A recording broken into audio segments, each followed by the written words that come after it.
Your brain operates under one unceasing biological imperative: homeostasis. It is a constant, microscopic effort to maintain a perfectly balanced internal environment, whatever happens outside.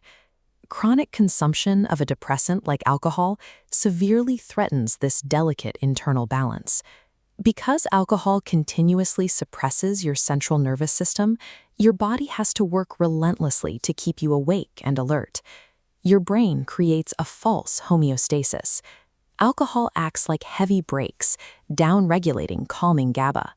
To compensate, the brain installs a hyperactive engine on the glutamate side.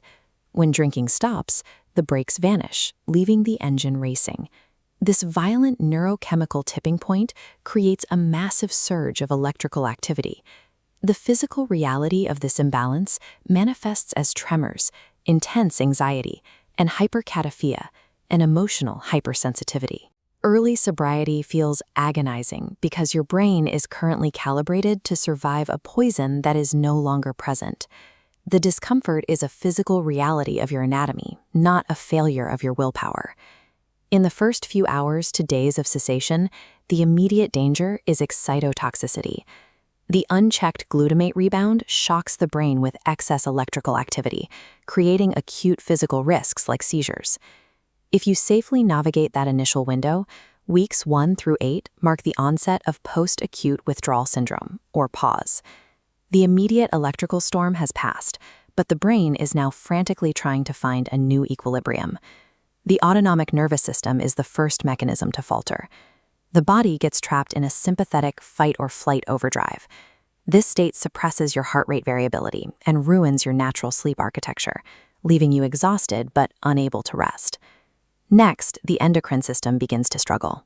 The HPA axis, your body's primary stress response system, is left entirely stunned, blunting the release of essential hormones like cortisol and ACTH.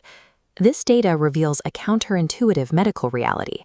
While intense physical exercise is often recommended in early recovery, pushing yourself to exhaustion during this specific window can actually trigger a relapse. The biological reason comes down to those missing hormones. Without a functioning HPA axis to produce cortisol, your brain simply lacks the capacity to process intense physical stress. A grueling workout becomes a system overload.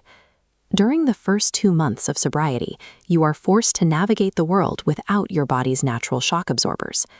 As we move into months 1 through 7, the focus shifts from systemic breakdowns to the underlying biological process of long-term healing. Chronic alcohol use thins the brain's cortex.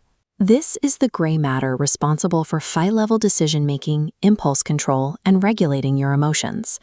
This chart plots cortical thickness recovery over 7 months of abstinence.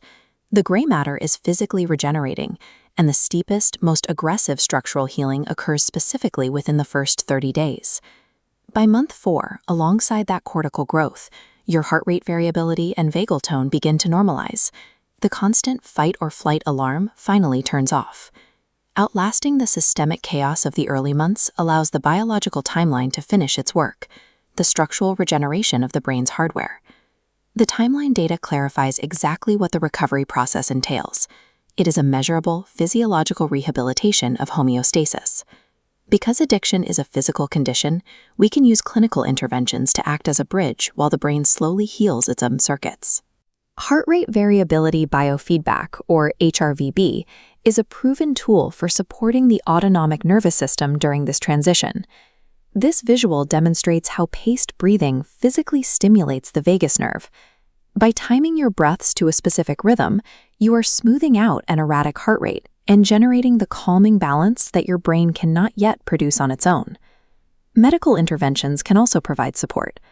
Medications like acamprosate stabilize the volatile glutamate system, protecting the brain from excitotoxicity while receptor densities return to normal levels. This timeline is arduous for a simple reason: neuroplasticity, the physical rewiring of tissue and the generation of new cellular connections, takes significant time. The battle to regain homeostasis is grueling, but the biological timeline guarantees that with enough time, the brain will find its way back to true balance.